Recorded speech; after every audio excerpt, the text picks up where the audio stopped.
Hello students, JEE mains और advance की तैयारी करने वाले बच्चों के लिए रोटेशन के टॉपिक पर इरोडो के सवाल की सीरीज ले रहा हूं मैं। आज हम बात करेंगे सवाल 1.243 की।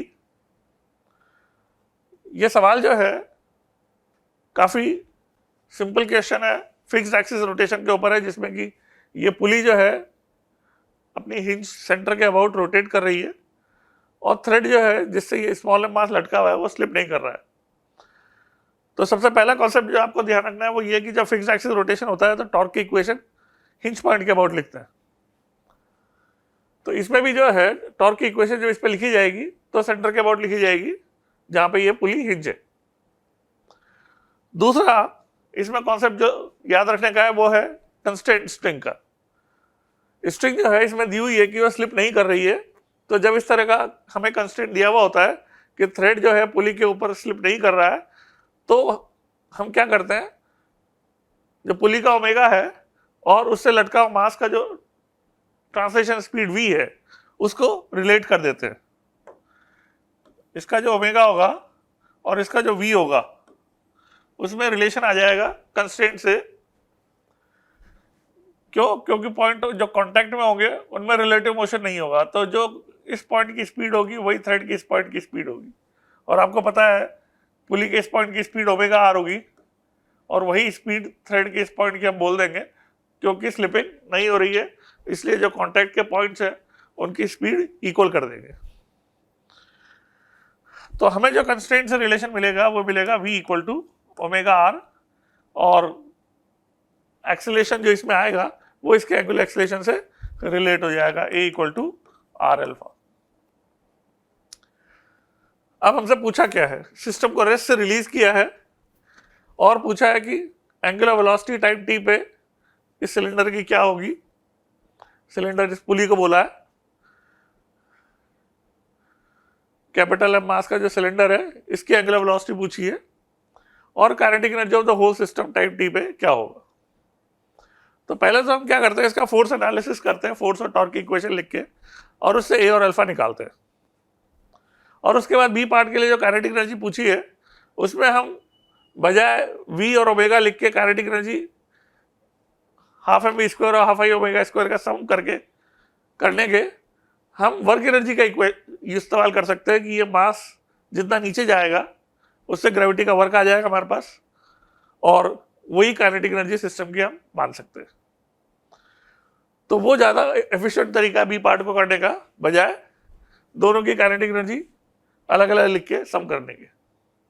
तो पहले हम ए पार्ट करते हैं और ए पार्ट में इसके ऊपर फोर्स की इक्वेशन और इसके ऊपर टॉर्क की इक्वेशन लिखते हैं।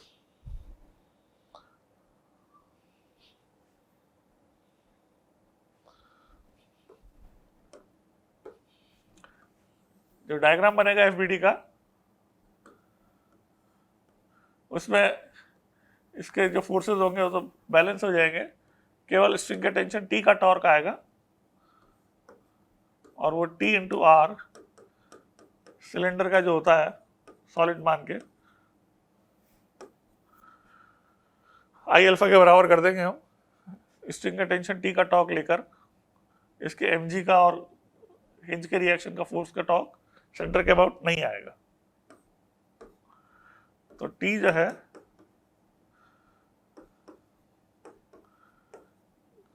की एक इक्वेशन मिल गई। दूसरी इक्वेशन हम जो है इस मास के लिखेंगे जिसके एक्सेलरेशन को इसके अल्फा से हम रिलेट कर देंगे।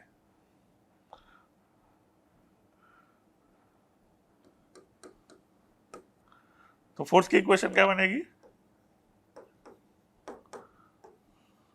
एम ए और उसको बोल देंगे हम,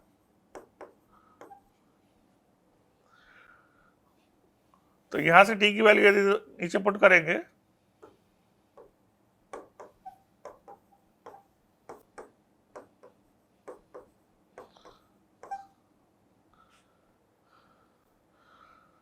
तो हमें इससे अल्फा मिल जाएगा।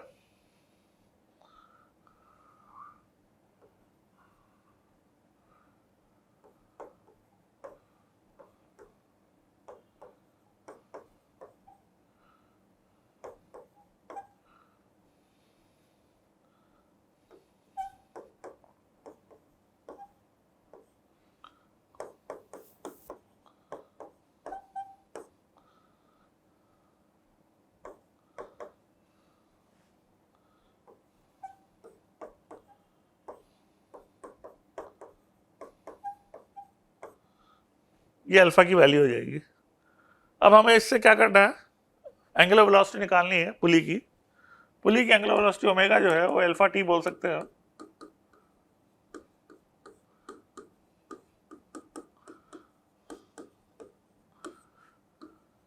ये एंगुलर वेलोसिटी हो जाएगी, जो आप देख सकते हो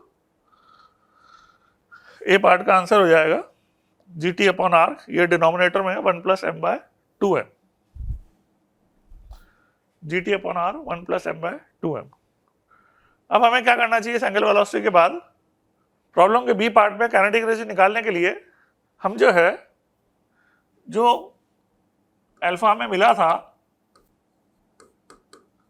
उसी का यूज कर रहे हैं और आर अल्फा को ए के बराबर कर दे।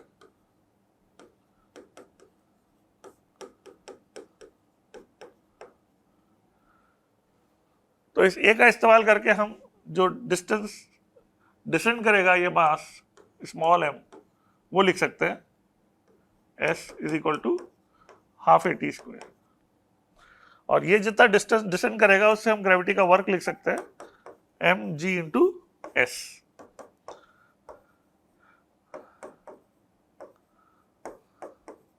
तो ये a की वैल्यू यहां पर डाल दे यदि अपन,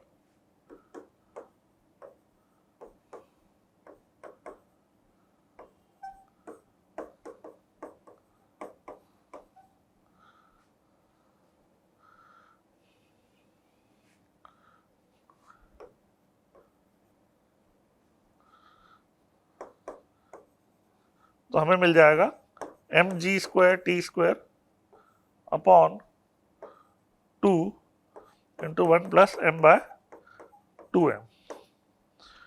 तो ये जो है आप देख सकते हो mg²t² अपॉन 2 × 1 + m/2m डिनोमिनेटर में, mg²t² अपॉन 2 × 1 + m/2m, ये हमारा आंसर हो गया, जो कि हम क्या मान लेंगे, सिस्टम की काइनेटिक एनर्जी। और वो काइनेटिक एनर्जी इसलिए मान ली अपन ने क्योंकि अदर फोर्सेस का वर्क यदि सोचेंगे तो स्ट्रिंग का